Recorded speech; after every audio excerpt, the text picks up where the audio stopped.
Bem-vindos à nossa aula de História para a terceira série do ensino médio da Rede Estadual de Goiás. Lembrando que esse é o nosso projeto Seduc em Ação 2021. Eu sou a professora Fernanda e hoje nós vamos trabalhar como tema da nossa aula a Primeira República no Brasil. Vamos lá?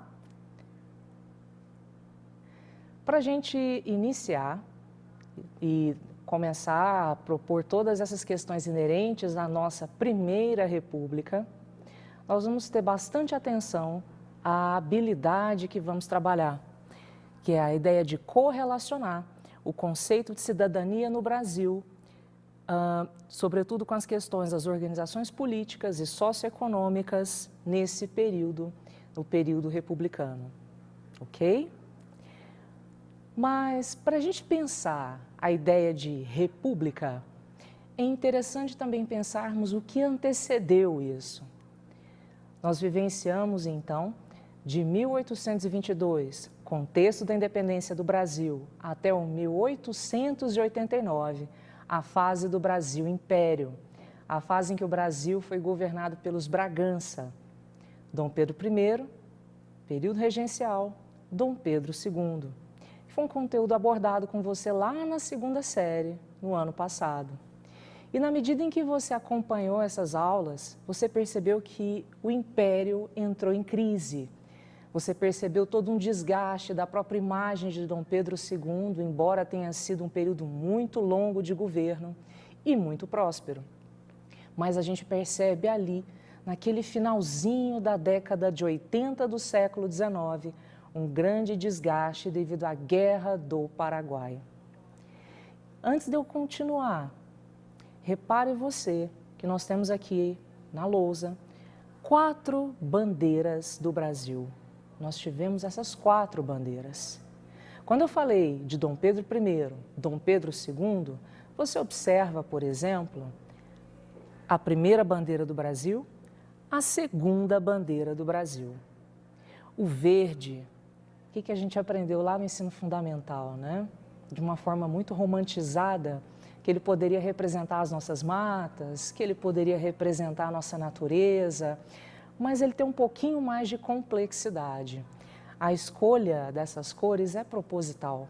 O verde representava a cor da casa dos Bragança, a família de Dom Pedro I, enquanto o losango dourado, que nós aprendemos lá no ensino fundamental, que tinha toda uma relação com a riqueza do nosso ouro, enfim, também tem um ponto mais complexo.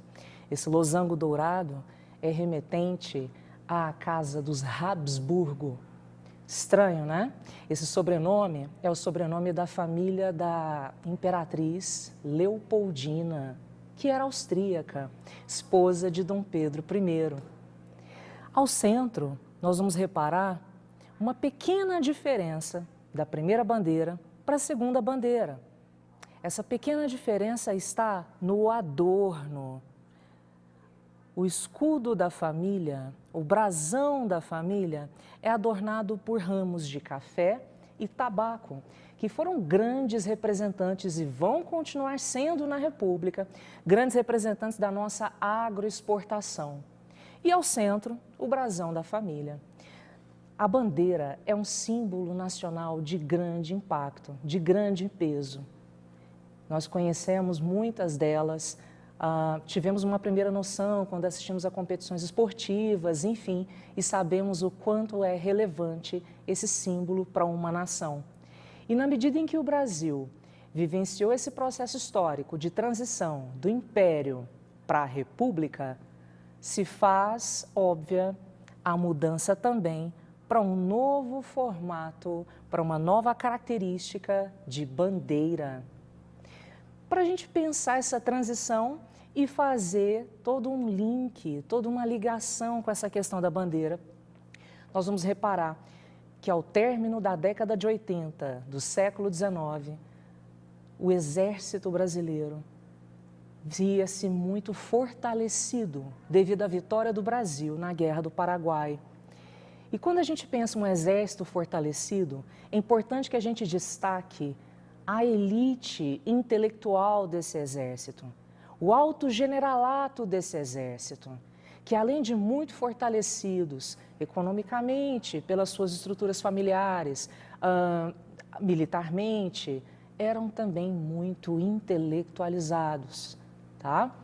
E representavam a corrente filosófica do positivismo no Brasil, a ideia da ordem e do progresso, a ideia da evolução social, que vem como uma espécie de doutrina e acaba dando origem também a outras ciências, como, por exemplo, a própria sociologia.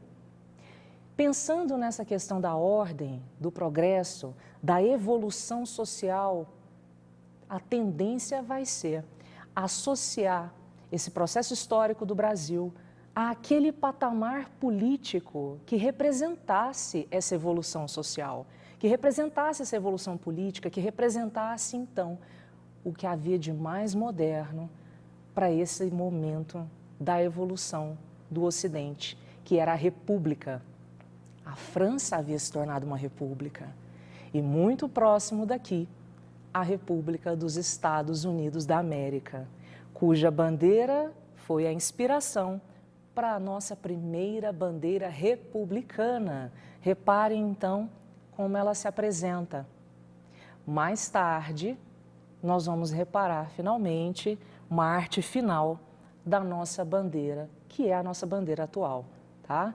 Que é a arte de Teixeira Nunes, a bandeira que tem ao centro escrito o slogan positivista, ordem e progresso. No entanto, esse período em que os militares do Exército vão protagonizar o governo da nossa República foi também apoiado, houve uma expectativa muito grande dos nossos grandes produtores rurais, os agroexportadores do café, do tabaco, do algodão e principalmente os cafeicultores. E nós sabemos o quanto essa demanda se faz muito forte no cenário político, tanto atual, quanto em tempos remotos do século XX, quanto esse finalzinho do século XIX. Na medida em que os militares tiveram uma tendência de condução da economia do Brasil um pouco desacelerado, levando o Brasil a uma crise com o encilhamento, que consistia na política de investimento, então, nas empresas, em nome do progresso, em nome da evolução. Isso acabou desgastando muito a nossa economia e a pressão dos cafeicultores sobre os militares cresceu muito. E é nesse sentido que nós vamos reparar o quanto os militares se veem desgastados no cenário político naquele período, dando oportunidade, dando espaço para os cafeicultores. Antes de eu ir para os cafeicultores, repare nessa menina aqui do meu lado. A República, um símbolo feminino que a gente vai reparar tanto nas nossas cédulas de real. Nós vamos reparar isso como sendo o símbolo da Estátua da Liberdade nos Estados Unidos. Vamos reparar isso como sendo uma inspiração vinda da França. A mulher como símbolo da República. Vamos discorrer um pouco mais sobre essa representação em outros encontros. Falemos então sobre os cafeicultores desgastados, estavam cansados desse cenário político em que a economia vinha sendo abalada, enquanto o café era responsável por um percentual muito alto do nosso PIB. E os cafeicultores de maior produtividade estavam concentrados ali na região de São Paulo e Minas Gerais. E eles vão se alternar entre si na disputa pela presidência da República, configurando o que a gente chama de política do café com leite. Eles vão combinar isso.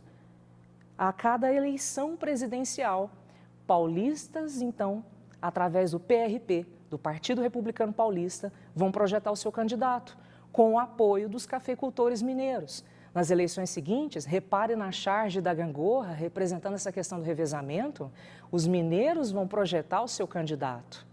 Mas você deve estar se perguntando, por que café com leite? Os mineiros, então, seriam os produtores de leite? Aí é que está. Cafeicultores paulistas, cafeicultores mineiros. Mas a gente não pode deixar de pensar o que a metáfora leite representa.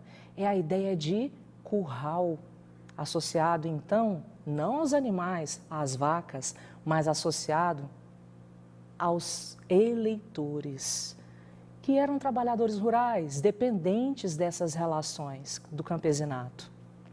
São Paulo tinha, então, a maior produtividade de café de todo o Brasil, enquanto Minas Gerais representava o maior curral eleitoral do Brasil. Um número de eleitores muito grande. Eram políticos muito poderosos, não só pela questão econômica, como você percebe aqui na nossa narrativa, como também pela questão política. E o Enem trouxe para a gente uma abordagem sobre isso, né? Até que ponto, a partir de posturas e interesses diversos, as oligarquias, os grupos dominantes, tanto paulistas quanto mineiros, dominaram a cena política nacional na Primeira República. A união de ambas foi um traço fundamental, mas que não conta toda a história do período. Nós percebemos a presença dos militares. A união foi feita com a preponderância de uma ou de outra dessas fações. Com o tempo, surgiram as discussões e um grande desacerto final. E para caracterizar esse processo político na Primeira República, vamos aos itens? O que melhor, então, demonstra para a gente esse período? Olha só, a letra C deveria ser o meu e o seu gabarito, hein? A gente acertou. São as disputas políticas do período que vão contradizer a suposta estabilidade de aliança entre mineiros e paulistas. É claro que isso vai ser abalado. E na medida em que a gente puder e voltar a se encontrar, nós vamos discorrer sobre esses abalos. E os militares não vão só assistir. Eles voltam a atuar com seu projeto de evolução social para repensar esse primeiro momento da nossa Primeira República, que foi de 1889 ao 1930. Muito obrigada, galera. Fiquem ligados. Forte abraço e até a próxima.